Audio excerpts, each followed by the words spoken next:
लिखिए question 10th लोग। क्या चल रहा था?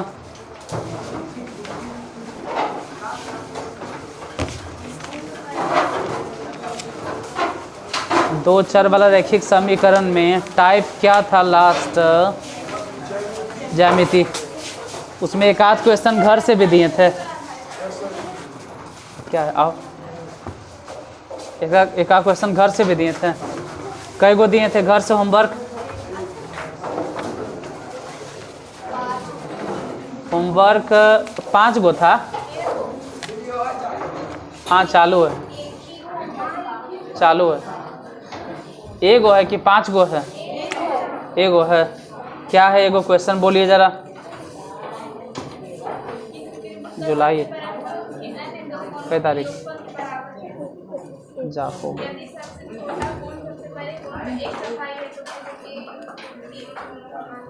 एक बार हम रिपीट कर देते हैं, ठीक है। क्वेश्चन में दिले किसी त्रिभुज का सबसे बड़ा कोण सबसे बड़ा का किसी त्रिभुज का सबसे बड़ा कोण उसके अन्य दो कोणों के योगफल के बराबर है। यदि सबसे छोटा कोण सबसे बड़े कोण का 1/4 है। क्या हुआ? सबसे छोटा कोण सबसे बड़े कोण का 1, तो त्रिभुज के कोणों के मान ज्ञात करें। थोड़ा सा दिक्कत तो है, कोई बात नहीं, लिखो बन जाएगा। लिखिए जो भी था। माना त्रिभुज का सबसे छोटा कोण, अरे रब साफ नहीं कर रहे ना, क्योंकि अगर करेंगे ना तो ये और निकल रहा है। जितना साफ कर रहे उतने निकल रहे, इसलिए छोड़ दिए इसको। अपने ब्लड क्लॉट हो जाएगा, ब्लड निकलना बंद हो जाएगा। लिखो क्या लिखें? सबसे बड़े कोण का 1/4 है। सबसे छोटा कोण, तो सबसे छोटा कोण ही मानो, ज़्यादा अच्छा रहेगा। सबसे छोटा कोण मान लो, सबसे छोटा कोण मान लीजिए। कितना? x। सबसे छोटा कोण x। और क्वेश्चन में उस दिन बताए थे कि किसी त्रिभुज का सबसे बड़ा कोण अन्य दो कोणों के योगफल के बराबर है। तो अन्य दो कोणों को मानते हैं तो भी निकल जाएगा कि एगो कोण x और एगो y, वैसे भी बन जाएगा, उस हिसाब से भी बन जाएगा। इससे सबसे बड़ा कोण जो है उसके अन्य दो कोणों के योगफल के, तो दोनों कोण को ही हम मान लेते, एगो के मान लेते x और एगो के मान लेते, तब भी बन जाता।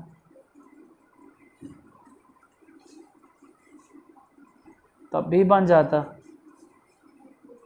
क्या लिखा दिए हैं? सबसे छोटा कोण, कोई बात नहीं, x लिख दिए ना। लिखिए सबसे छोटा कोण बराबर x और त्रिभुज का अन्य कोण बराबर y। त्रिभुज का अन्य कोण बराबर y, अन्य कोण बराबर y। या डायरेक्ट लिखो ना कि त्रिभुज के दो छोटे कोण बराबर x और y। एगो कोण कितना मान लिए? x, और दूसरा कितना मान लिए हैं? y। एगो x माने और एगो y। तो उसके बाद लिखोगे प्रश्न से, इधर उधर से नहीं, प्रश्न से त्रिभुज का सबसे बड़ा कोण बराबर, कहाँ से? ध्यान से क्वेश्चन पढ़ोगे, पिछला बार जो लिखा है तो उसमें साफ साफ बोलेंगे त्रिभुज के सबसे बड़ा कोण उसके अन्य दो कोणों के योगफल के बराबर है। यानी कि त्रिभुज का सबसे बड़ा कोण इसके हिसाब से x + y, जिस हिसाब से अभी हम माने हैं, अभी जिस हिसाब से माने हैं, मतलब अभी जो कंसीडर किए हैं, हम मान के चल रहे हैं ना कि त्रिभुज के दो छोटा छोटा कोण है, एगो ई वाला और एगो ई वाला। अभी हम यही मान के चल रहे हैं कि x है और ये दोनों छोटे कोणों के योगफल के बराबर है, ये वाला सबसे बड़ा कोण। अभी तो हम यही माने हैं। जिस हिसाब से हम अभी सोचे हैं उसके हिसाब से अगर कंसिडर करते यही सब चीज़ है कि एगो x है और एगो और तीसरा क्या है x प्लस वाई सबसे बड़ा। मतलब आप कह सकते हैं कि सबसे बड़ा कोण, सबसे त्रिभुज के सबसे बड़ा कोण। पिछला दिन जो नया आया है पहले तो वहाँ से क्वेश्चन लिख लो। त्रिभुज के सबसे बड़ा कोण कितना x प्लस वाई। और अन्य दो कोणों की बात करें कि त्रिभुज के अन्य दो कोण, तो अन्य दो कोण कितना हो जाएगा, एगो x हो गया और एगो y हो गया। अब इसमें भी मान लेते हैं ना कि सबसे छोटी कोण, सबसे छोटा मान के चलते हैं हम, कंसिडर कर लेते हैं कि इसमें सबसे छोटा कोण या सबसे छोटी कोण, छोटा छोटी वाट एवर जो भी बोलते हो, x है सबसे छोटा, y को बीच वाला मान लेते हैं फिलहाल। उसके बाद अगर पढ़ोगे तो क्वेश्चन में देले है, पुनः प्रश्न से अगर देखोगे तो उसमें साफ साफ लिखले है कि यदि सबसे छोटा कोण मतलब जो x है, यदि सबसे लिखल है क्वेश्चन कहाँ है, हाँ ठीक है। तो यदि सबसे छोटा कोण, सबसे बड़े कोण मतलब x प्लस वाई का, ऐसी ना होगा, 1/4 मतलब 4 से भागा, पहले 4 से गुना कर दो, 4x बराबर x प्लस वाई। अब खुद समझो कि इसको अगर इन्हें भेज देंगे तो 3x बराबर, मतलब यहाँ से ध्यान रखना है कि जहाँ भी y दिखाई देगा उस y के जगह पर हम कितना बैठा देंगे, y के जगह पे 3x। पुनः क्या मतलब बोलेंगे कि हम जानते हैं, क्या जानते हैं कि त्रिभुज के तीनों कोणों का योग बराबर 100। बोलो त्रिभुज के सबसे छोटा कोण तो खैर x है, अब बीच वाला कोण y है, और सबसे बड़ा कोण क्या है, x प्लस वाई है। सबको जोड़ दिए तो कितना हो गया 100। अच्छा यहाँ पे एक चीज़ बता दे कि जहाँ जहाँ y दिखाई देगा वहाँ वहाँ बैठा देना, कितना बैठाओ, ये x यहाँ पे 3x फिर 3x बराबर में 180, जोड़ दो 8x बराबर, ये तो अजीबो गरीब आ गया, ये तो कटिए न रहा है, फिर नहीं कटता है। आंसर कितना देगा कर तो फिर बटा दशमलव में आ जाएगा। किसी के पास किताब है आंसर देखो तो कितना, किताब तो हमारे पास भी देखे कि तो हम ही देख लें, लेकिन देखते हैं तू सब कितना एक्टिव है, या आराम से खाली बैठ के भोज करे ले आया है, या अपना भी खोजता होता है। कितना है नहीं सुने है किताब, लेकिन हम जानबूझ के नहीं देखेंगे, हम देखेंगे तू कितना एक्टिव हो। मतलब पूर्णांक और बटा चीठा में कुछ है, हाँ तो आ जाएगा, रहे तो आ जाएगा, छोड़ दो, आप टेंशन नहीं लो। यही वाला सोचो ना भाई, ये कटा और ये भी कटा, ये 4 दूनी, हाँ 4 दूनी 8 या 2 चके 8, 4 बार में कट जाएगा ना, 4 से मतलब 2 चके 8, वो 4 से काटो 45। हाँ तो x बराबर समझ में आ गया, 45 बटा में 2। अब 45 बटा 2 को ही तो हम लोग लिखेंगे, लेकिन अभी नहीं, क्यों, अरे तीनों निकालना है, x का मान, समीकरण, भोर भाई नंदलाला आइए, खुल गया पाठशाला। x का मान समीकरण फर्स्ट में रखने पर कितना है, समीकरण फर्स्ट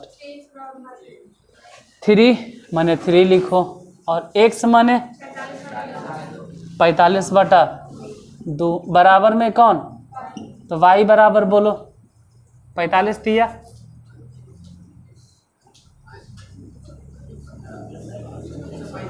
135, अब बटा में 2। तो इतना समझ में आ गया कि एगो कोण की बात करें तो 45 बटा 2, दूसरे कोण की बात करें तो 135 बटा 2। अब तीसरा कितना होगा हम बताते, 1 मिनट। ये जे 45 बटा 2 देख रहे हो, इसको बोलते हैं 22.5 डिग्री, इसको कितना बोलते हैं 12, और उसको अगर बात करें तो 6 दूनी 12, 67 67। अब अपने सोचो कि इन्हें 22.5 और उन्हें 67.5, अगर दोनों को जोड़ देंगे तो हो जाएगा 68 67। 20 अगर जोड़ देंगे तो कितना 90, पक्का 90 हो गया। इसका मतलब जो तीसरा एंगल बचल है वो कितना होगा? नहीं समझ में आया? नया तो मिलेंगे अगला साल, उतारो नया तो क्या कर सकते। अब जोड़ घटा तो हम सिखाएंगे थोड़ा। एगो 22.5 है, दूसरा 67.5 है, तो तीसरा जाहिर सी बात है कि दोनों के योगफल के बराबर होगा। अब अपने सोचो न भाई कि 22.5 67.5 अगर दोनों को जोड़ देंगे तो 22.5 67.5 कितना हो जाएगा? 90 हो जाएगा। जैसे कोई तुमसे बोल दे कि 5.5 या 3.5 कितना होता है? 5.5 या 3.5 जल्दी बताओ, आगे भी बढ़ना है। तुम लिखो, बोलो 5.5 या 3.5।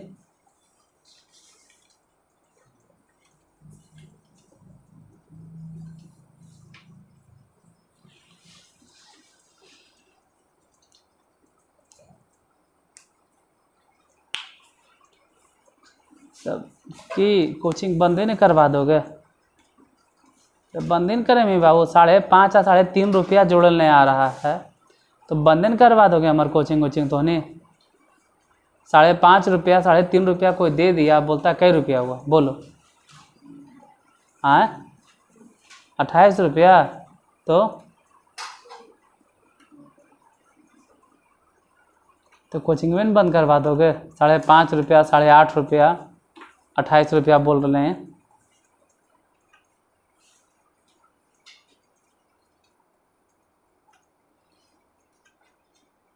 और कोई ऐसा नमूना है मेरे जिसको लग रहा है मन में कि हम 5.5 या 3.5 कैसे जोड़ें?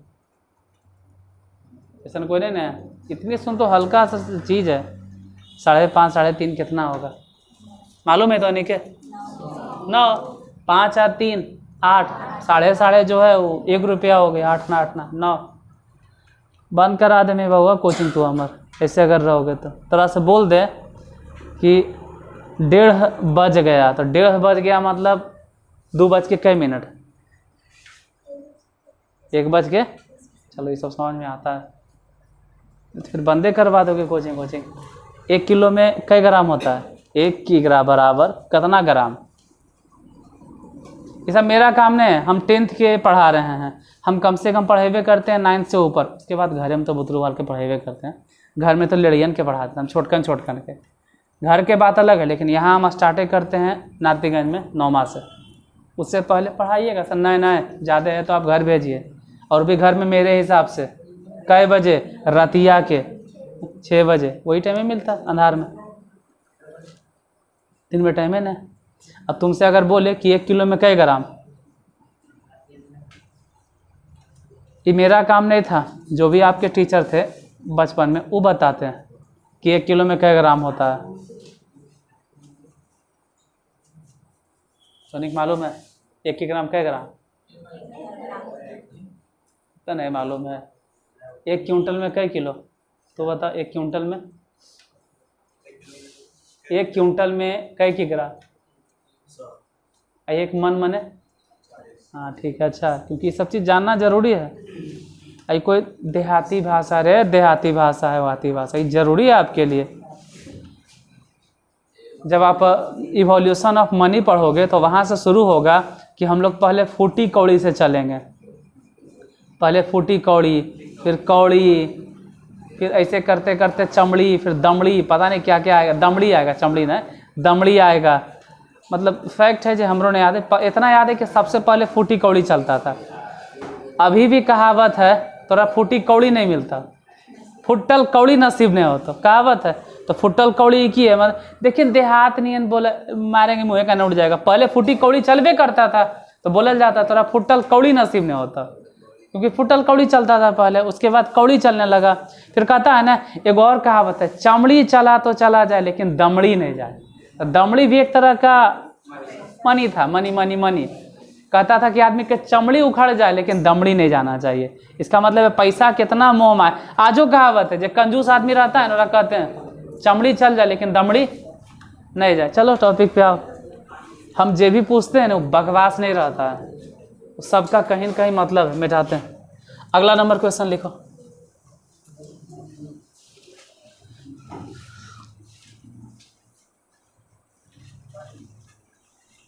बहुत पढ़ लिख के कुछ बन भी गए बाबू, और 3.5 रुपया 2.5 रुपया नहीं जोड़ रहे हैं, तो कौन पढ़ा है ऐसा, क्या फ़ायदा। लिखिए अगला क्वेश्चन, क्या करें, चलो अगले बता देते हैं। क्षेत्रमिति, ज्यामितिक बाद क्षेत्रमिति पर आधारित प्रश्न। क्वेश्चन लिखो, एक आयत की लंबाई, थोड़ा टफ है लेकिन लिखिएगा। एक आयत की लंबाई 2 सेंटीमीटर और चौड़ाई 3 सेंटीमीटर बढ़ाने पर, एक आयत की लंबाई 2 सेंटीमीटर और चौड़ाई 3 सेंटीमीटर बढ़ाने पर, ध्यान से संभल के क्वेश्चन लिखना। एक आयत की लंबाई 2 सेंटीमीटर और चौड़ाई 3 सेंटीमीटर बढ़ाने पर उसका क्षेत्रफल 35 वर्ग सेंटीमीटर बढ़ जाता है। क्षेत्रफल 35 वर्ग सेंटीमीटर बढ़ जाता है। क्षेत्रफल 35 वर्ग सेंटीमीटर बढ़ जाता है। लिखें, लेकिन यदि लंबाई एवं चौड़ाई 2 सेंटीमीटर घटा दिया जाए, लेकिन लंबाई एवं चौड़ाई दोनों 2 सेंटीमीटर घटा दिया जाए तो उसका क्षेत्रफल 18.4 वर्ग सेंटीमीटर घट जाता है। थोड़ा जल्दी बोल दिए लगता है, फिर से धीरे धीरे बोलते हैं। एक आयत की लंबाई 2 सेंटीमीटर और चौड़ाई 3 सेंटीमीटर बढ़ाने पर उसका क्षेत्रफल 35 वर्ग सेंटीमीटर बढ़ जाता है। लेकिन यदि लंबाई एवं चौड़ाई दोनों में से 2 सेंटीमीटर घटा दिया जाए, दोनों में से 2 सेंटीमीटर, तो उसका क्षेत्रफल 18.4 वर्ग सेंटीमीटर घट जाता है। क्षेत्रफल कितना घट गया? 18.4 वर्ग सेंटीमीटर। लिखो हम बोल देते हैं। माना, मेरे साथ साथ लिखते जाइएगा। ऐसे जनरली हम कहते हैं मत लिखो, लेकिन अभी कह रहे लिखते जाना। माना, मेरे साथ साथ लिखते जाइएगा। हम खुद कह रहे लिखते जाना। माना आयत की लंबाई, साथ ही साथ लिखते था। माना आयत की लंबाई बराबर x, लिखते जाइएगा मेरे साथ ही साथ। आयत की चौड़ाई बराबर y। आयत का क्षेत्रफल लिखते जाना जल्दी जल्दी। आयत के क्षेत्रफल होता है लंबाई गुने चौड़ाई। तो ही हो गया। लिखते जाना, कुछ अभी समझा नहीं रहे हैं, ठीक है। लिखते जाइएगा, बस चुपचाप लिखते जाना है। जब समझने के लिए बोलेंगे तो हम खुद कहेंगे। देखो अभी लिखते जाओ। आयत की लंबाई x, चौड़ाई y, आयत का क्षेत्रफल x गुने y। यदि लंबाई और चौड़ाई, लंबाई को क्या बोले हैं? लंबाई को कितना बढ़ा दिया जाए? 2 सेंटीमीटर बढ़ा दिया जाए। मतलब जो लंबाई x है उसको कितना कर दें? x + 2। वैसे ही सोचो कि चौड़ाई कितना है? y, और y को कितना बढ़ा दें? 3। तो अब बोलो, अब कि नया क्षेत्रफल क्या लिखेंगे? अरे सूत्र तो अभी भी वही चलेगा, लंबाई गुने लंबाई क्या है? अब लंबाई क्या है? x + 2 और गुने चौड़ाई क्या है? y + 3। ये कौन सा क्षेत्रफल हो गया? नया क्षेत्रफल। प्रश्न से यहाँ मिटा। अब देखिए कहेंगे कि भले देखिए, अब भले क्वेश्चन देखो कि क्या दे लेता। यहाँ तक तो जो था सो लिख दिए खाली। कह रहा है कि यदि लंबाई 2 सेंटीमीटर और चौड़ाई 3 सेंटीमीटर बढ़ा देते हैं तो आयत का क्षेत्रफल कितना बढ़ जाता? 35 वर्ग सेंटीमीटर। 35 वर्ग सेंटीमीटर मतलब 35 सेंटीमीटर स्क्वायर। यानी कह सकते हैं कि जो नया क्षेत्रफल आया है x + 2 और इंटू y + 3, ये पहलौका वाला क्षेत्रफल से, पहले वाला ही ना x गुने y, इससे कितना ज़्यादा है? 35 ज़्यादा है। ये कौन सा क्षेत्रफल है? नया वाला। वो कौन सा क्षेत्रफल था? अब पुराना वाला क्षेत्रफल में जब 35 जोड़ेंगे ना तब बराबरी करेगा। क्या कर? नए का, क्योंकि नए का क्षेत्रफल तो बड़ा हो गया। तो पुरनका वाला को ही बड़ा कर दिए, कितना 35। गुना करो x गुने y, देखो x से गुना कर रहे हैं तो x गुने, आगे तू ही बोलो कि क्या लिखें 3x। अब हम कहेंगे 2 से गुना करो तो 2y, अब प्लस बराबर x गुने y, अब प्लस में 35। ध्यान देना x y उधर भी x y इधर भी कट गया तो बचा कितना, बराबर में 29। समझ में ये करता, डायरेक्ट लिखो समीकरण। रुको रुको रुको, अभी भी समझना है पुनः। अब कह रहा है कि यदि लंबाई चाहे चौड़ाई दोनों को 2 सेंटीमीटर, लंबाई में भी 2 घटा दिए, चौड़ाई में भी 2 घटा दिए, तो खुद सोचो कि नया क्षेत्रफल कितना लिखेंगे, x - 2 और गुने y - 2, नया क्षेत्रफल। और जो नया क्षेत्रफल है ना वो पुराने वाले क्षेत्रफल से ज़्यादा तो नहीं होगा, ज़्यादा तो नहीं होगा, क्योंकि लंबाई भी कम कर दिए, चौड़ाई भी कम कर दिए। तो इधर देखो, इधर इधर इधर समझ सकते हैं, कई बार होता है देखते देखते आदमी दूसरा जगह चल जाता है। यहाँ देखिए, यहाँ ये लंबाई है, चौड़ाई है, जो नया क्षेत्रफल है तो पुरनका क्षेत्रफल से ज़्यादा तो पक्का नहीं है, कम है। कितना कम है, 18 गुना करो x गुने y, मतलब पहले x से गुना कर रहे हैं, अब माइनस में 2x, फिर बोलेंगे 2 से गुना करो -2y, अब माइनस में 4, सॉरी यहाँ भी माइनस, यहाँ भी माइनस तो प्लस, इधर एक्स वाई माइनस में 18 दशमलव, एक्स वाई से एक्स वाई कट गया, ध्यान से -2x -2y और -18.4 था, ठीक है था, 4 भी उधर जाके माइनस में 4 हो गया, तो बचा कितना -2x माइनस में 2y। देखते हैं, दोनों तो माइनस है, अभी मत बोलना minus minus plus, minus minus दोनों ऐड हो जाएगा लेकिन प्लस नहीं होगा। यहाँ माइनस वहाँ माइनस तो हो गया कितना 22.4, वो भी कैसन में, यहाँ 2 वहाँ 2 वहाँ 2, 2 ही का है, गौर से देखोगे तो माइनस माइनस सब कॉमन है, तो समझ लो कि x प्लस अब बराबर, हाँ 2 कॉमन तो 11.2, ये कह सकते हैं समीकरण।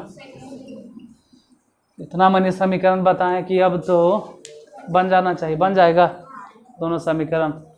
उतारो तो, मेन जो सिंप्लीफाई करना था क्वेश्चन को सिंप्लीफाई हम कर दिए।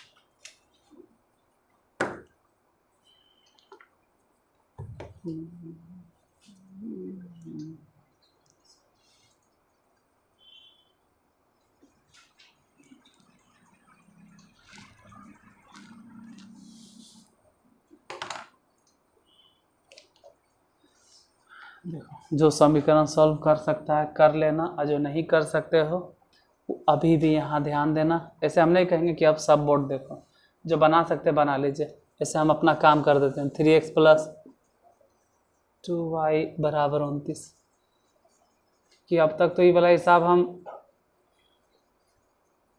लगभग 50 को बता चुके होंगे, समीकरण हल करे ले 50 को से कम नहीं, इतना बता चुके होंगे।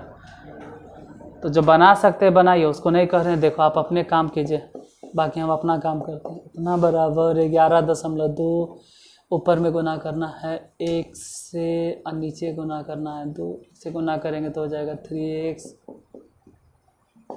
बराबर 29। समीकरण थर्ड हो गया, 2 से गुना करेंगे तो 2x + 2y बराबर में, इससे तो वही पहुंच गए, बेकार कौन तो अमल नहीं था, तो जे आ गया 22.4 पे चलो घटा घटा घटा, इसे ही वाला कटा, बेकार है, कुछ कॉमन तो मन लिए थे एकदम। बहुत अच्छा रहता कि डायरेक्टे बैठा देते। 3 में से ही घट गया तो 1 सा इधर, 29 में से 22.4 घटेगा तो 6.6 बचेगा, वो भी प्लस में। 1 से निकल गया तो 1 से निकलने के बाद x का मान समीकरण फर्स्ट में नहीं सेकेंड में ज़्यादा अच्छा लग रहा है। जब कॉमन लेवे किए हैं तो अगर फ़ायदा भी उठा लें भाई, जब कॉमन लेवे किए हैं तो अगर फ़ायदा तो उठे। x के जगह पे 6.6 और प्लस में y बराबर 11.2। हम 50 हिसाब बताए हैं, इसलिए अब ऊब गए हैं पढ़ते पढ़ते, इसलिए ऐसे लिख रहे हैं, बिना समझेले दनादन लिखते जा रहे हैं। 11.2 में से 6.6 घटेगा, बोलो कितना? 4.6 लिख दें, 4.6 तो y के मान निकल गया इतना और x के मान निकल गया इतना। लेकिन प्रॉब्लम है x और y आप नहीं बोल सकते हैं। आप बोलिएगा कि आयत की लंबाई 6.6 सेंटीमीटर, आयत की चौड़ाई बराबर 4.6 सेंटीमीटर। ये इतना मैंने बताया है ना कि ब्लैक एंड वाइट हो गया, इसलिए ब्लैक से लिखती हैं। बताते बताते उब गए हम। एक क्वेश्चन एक टाइप से, मतलब एक क्वेश्चन नहीं बोलेंगे, एक टाइप 50 बार बता चुके हैं। एक और देते हैं, आपका टाइम इसी टाइप से। यदि किसी आयत की लंबाई 1 सेंटीमीटर घटा दी जाए और चौड़ाई 2 सेंटीमीटर बढ़ा दी जाए, ध्यान से सुनकर लिखना। यदि एक आयत की लंबाई 1 सेंटीमीटर घटा दी जाए, आयत की लंबाई 1 सेंटीमीटर घटा दी जाए, लंबाई 1 सेंटीमीटर घटा दी जाए और चौड़ाई 2 सेंटीमीटर बढ़ा दी जाए, चौड़ाई 2 सेंटीमीटर बढ़ा दी जाए, तो वह वर्ग बन जाता है। तो वह वर्ग बन जाता है। वर्ग के मतलब है कि उसका लंबाई और चौड़ाई दोनों आपस में बराबर हो जाता है। यदि आयत का परिमाप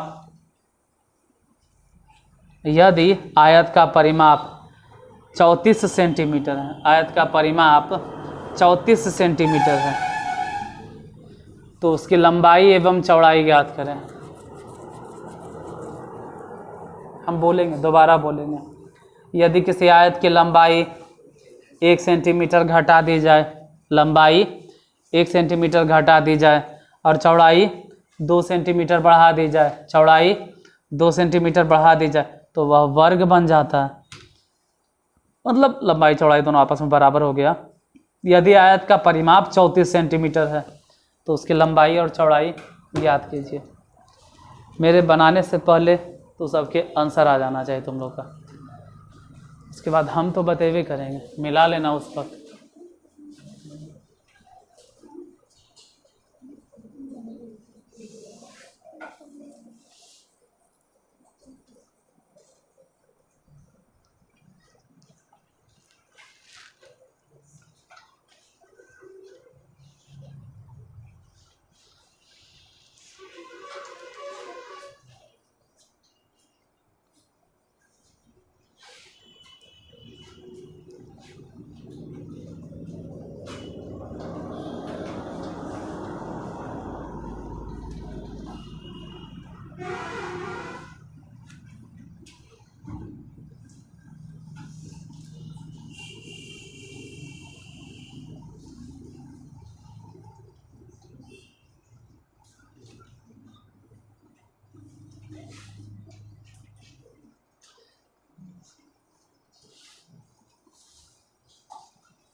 इतना तो फिर से मानना था कि आयत की लंबाई x, चौड़ाई y और क्षेत्रफल x गुने y, ये सब तो लिखने था। हाँ, बदला ही ने, बदल ये गया प्रश्न से कि यदि लंबाई घटाना है ना, कितना घटाना है? x में से 1 घटा दिए, मतलब मान लो लंबाई हो गया x-1 सेंटीमीटर मान लेते हैं, और चौड़ाई को क्या किए, 2 बढ़ा दिए, मतलब y प्लस 2 सेंटीमीटर। तो अब जो आयत है वो आयत नहीं रहा, क्या बन गया, मतलब अब हम ये कह सकते हैं कि लंबाई बराबर चौड़ाई। आयत के मतलब लंबाई चौड़ाई बराबर नहीं होता है, लेकिन वर्ग के मतलब देखो आयत में बराबर होगा या नहीं होगा एक कोई गारंटी वारंटी नहीं होता, लेकिन वर्ग में तो 100% है कि वैसा चतुर्भुज जिसकी चारों भुजाएं आपस में एकदम गारंटी है। अब लंबाई कितना है, अब प्रत्येक को 90 डिग्री भी, x-1 और चौड़ाई कितना है, y प्लस 2। अपने सोचो कि हम समीकरण क्या लिखेंगे, x y को बोलेंगे तुम इधर आ जाओ, तो माइनस में y बराबर 2 तो है, ये है, 1 को कहेंगे तुम उधर चले जाओ 1, तो x माइनस वाई बराबर में कितना 3। ये कह देंगे समीकरण फर्स्ट। अब कुछ मत करो, जैसे आया जो आया छोड़ दो, ऐसे रह दो। अब पुनः आगे जो प्रश्न से दिले है, अगला हिस्सा जो बोले होंगे उसको जरा पढ़ो कि क्या लिखवाए। आगे के हिस्सा में दिले है कि आयत का परिमाप, आयत का परिमाप कितना है, आयत के परिमाप 34 सेंटीमीटर। अगला हिस्सा है कि आयत का परिमाप 34 सेंटीमीटर। अच्छा, आयत के परिमाप क्या होता है, कुछ नहीं, कोई सूत्र उत्र नहीं जानते, जरूरतों नहीं है सूत्र के, हम बोलेंगे भी नहीं कि सूत्र लगाओ, तो सीधा सीधी लंबाई है और ये भी क्या है, ये चौड़ाई है और ये भी क्या है। अब सोचो कि 2 गो लंबा लंबा तार चाहिए और 2 गो चौड़ा चौड़ा तार चाहिए, तभी ने आप पूरे आयत को घेर दीजिएगा। इसका मतलब हो गया कि 2 गो लंबाई वाला और 2 गो चौड़ाई वाला, इसी को तो हम लोग बोलते हैं कोची परिमाप। हाँ, कुछ लोग ही कहते हैं 2 और 2 कॉमन ले लीजिए ना, तो बचेगा लंबाई या प्लस में, तो 2 इंटू लंबाई प्लस चौड़ाई, तो उससे अच्छा है कि 2 से काटिए दो। फिर जब कॉमन लेवे किए हैं तो ये हो गया 17। 1 मिनट, लंबाई क्या था, चौड़ाई क्या था 5, बराबर में कितना, समीकरण। क्वेश्चन को सिंप्लीफाइड करना था, हम कर दिए। समीकरण फर्स्ट, समीकरण सेकंड दोनों हल कर ले आता है, हल कर लो। कितना आया, x बराबर 10 और y बराबर, हाँ चलो हल करिए देते। x माइनस वाई बराबर में कितना 3 और x प्लस वाई बराबर में कितना 17। डायरेक्ट कट गया ना, हाँ तो 2x बराबर कितना 20। बोलो x बराबर कितना, ये जो x निकला है ना वही तो है आयत की लंबाई। x क्या माने थे, गाल पर से आता x जो है आयत की लंबाई है। अब क्या करेंगे कि x का मान समीकरण फर्स्ट में रखने पे, समीकरण फर्स्ट कितना है, सेकेंडो ठीक ठाक था, चलो फर्स्ट में रखती है। x 10 माइनस y बराबर में 3, y इधर आ जा, y बराबर 10 3 माइनस में, तो y बराबर कितना 7। मतलब आप बोलेंगे कि अतः आयत की लंबाई कितना आया 10 सेंटीमीटर, आयत की लंबाई 10 सेंटीमीटर, और आयत की चौड़ाई कितना आया 7 सेंटीमीटर। यही होगा लंबाई और चौड़ाई। और कम से कम लिख लो, लिख लो। बोल ही रहे थे ना कि कम से कम तब तक मत लिखो जब तक हम लिखते हैं। और यहाँ तक जिसको समझ में आ जाता है, लगता है कि आगे बना लेंगे, तो वो लिख सकते हो मेरे साथ साथ।